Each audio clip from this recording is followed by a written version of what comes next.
Hello friend, how are you doing today? My name is Mary, this is Happilyeveresch, and today we are doing a Friday Reads video.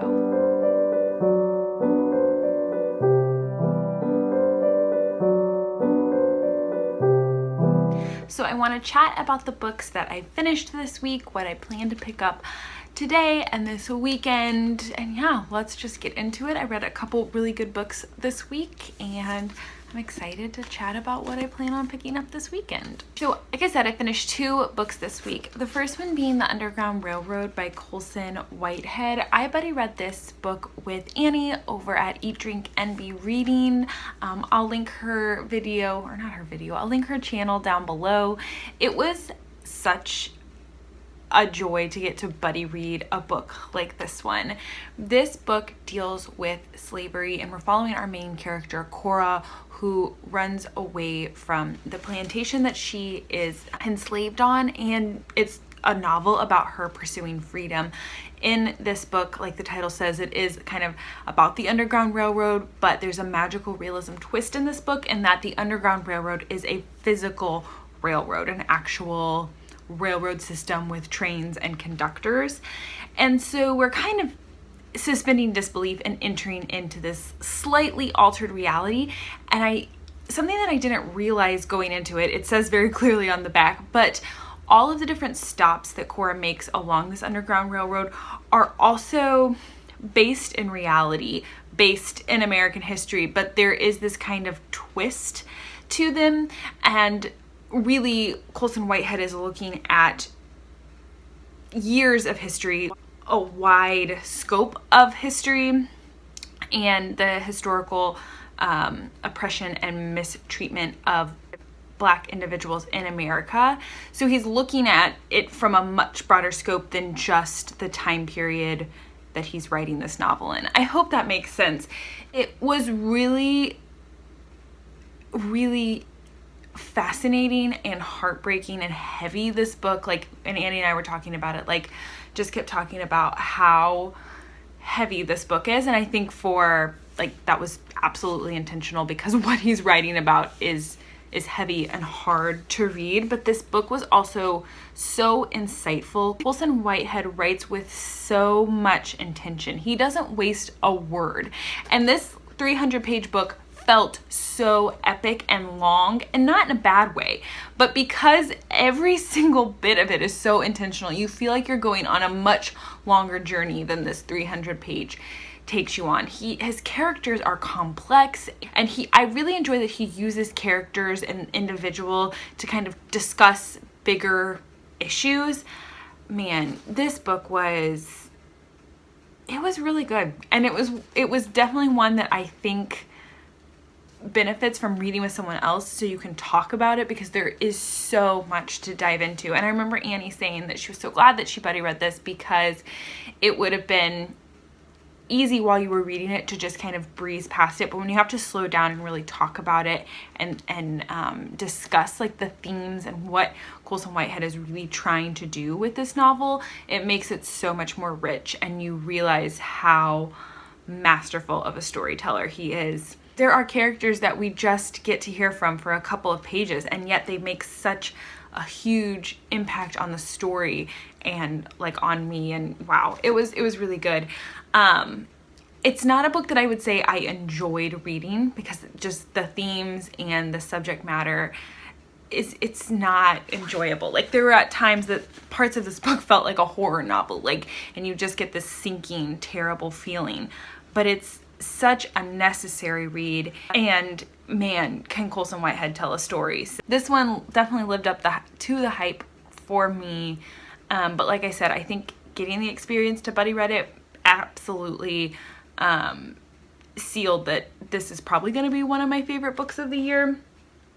So yeah, I don't have much more to say about that, but it was good. So many lines that I underlined, so many impactful moments. This has convinced me that I want to read the Nickel Boys, but I'm gonna need to like take some space away from this one before I pick that one up, because I know that one deals with a lot of heavy and hard topics as well. So I do want to pick it up.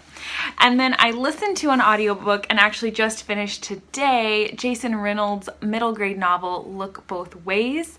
This is, what is the little subtitle? It's A Tale Told in 10 Blocks, I think. This was a lot of fun. I really enjoyed the audiobook. There is a full cast of wonderful narrators for this, so if you're into audiobooks, I highly suggest picking it up. Though I do wish I had a physical copy, because Jason Reynolds writes wonderful sentences that I think it's really easy to kind of maybe skip over while you're listening, and I really kind of want to just go through and mark up some of his descriptive language because it's really phenomenal.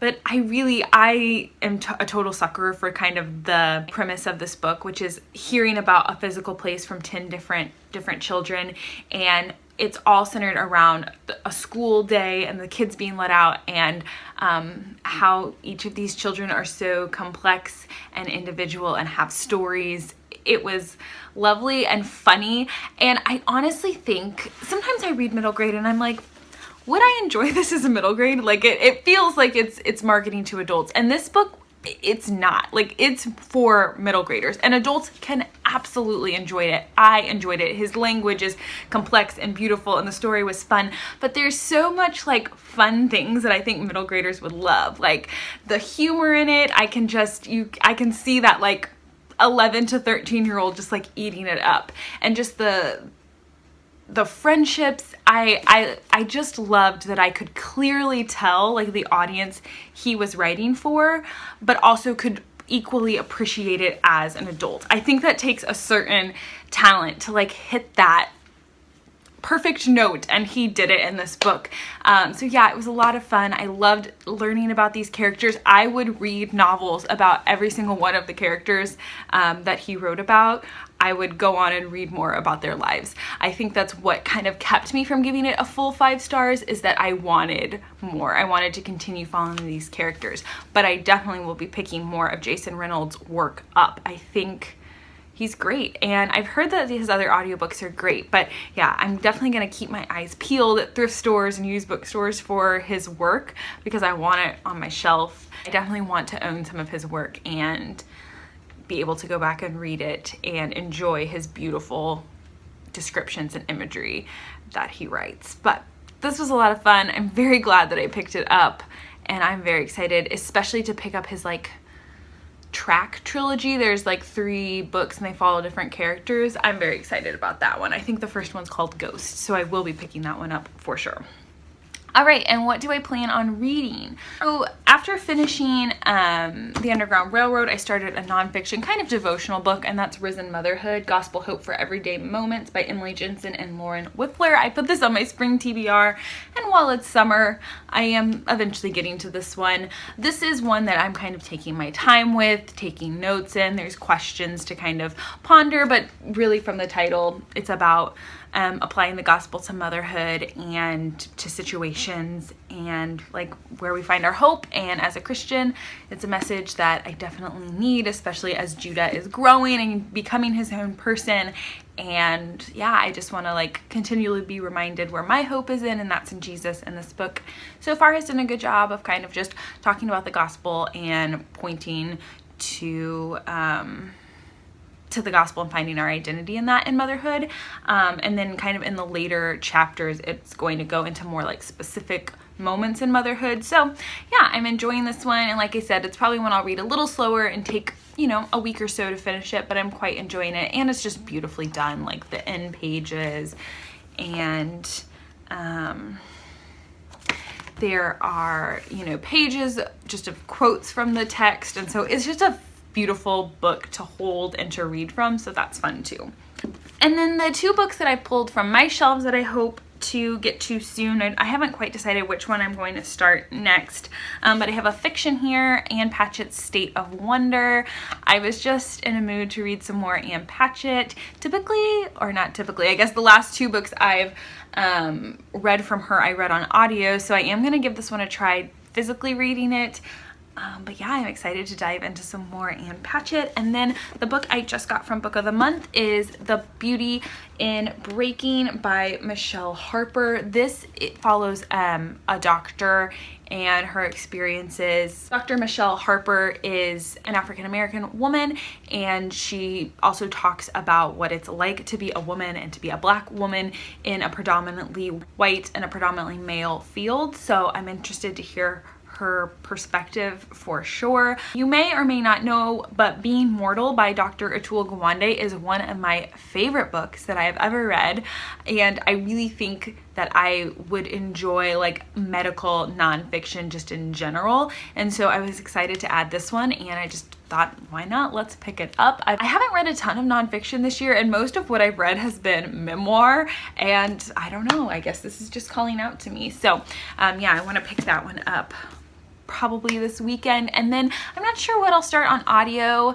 I have White Fragility. It finally came in, but I have it for 3 weeks, and I'm not sure if that's what I want to read next, especially if I'm reading this nonfiction. So I think I might take a pause on White Fragility and listen to something else. I typically listen to one audiobook a week, so I definitely could fit something else in. So I have Louise Penny's next novel. I haven't read a Louise Penny since the end of 2019, so I'm kind of itching to pick up the next one in the Inspector Armand Gamache series. So that's honestly probably what I will pick up, and then get to White Fragility after that. So yeah, what are you gonna read this weekend? Have you read any good books this week or this month? I'd love to chat about that down in the comments below. I've been very pleased with my reading in July thus far, and yeah, gonna make some good progress hopefully this weekend on these books. Thank you guys so much for watching. Please like this video if you enjoy Friday Reads videos. I love watching them, so excited when I get to add mine to the BookTube mix. Please subscribe if you have not already. We have lots of bookish talk over here on my little corner of the internet, and I'd love to have you around. All right, friends, have a great weekend, and I'll talk to you later. Bye.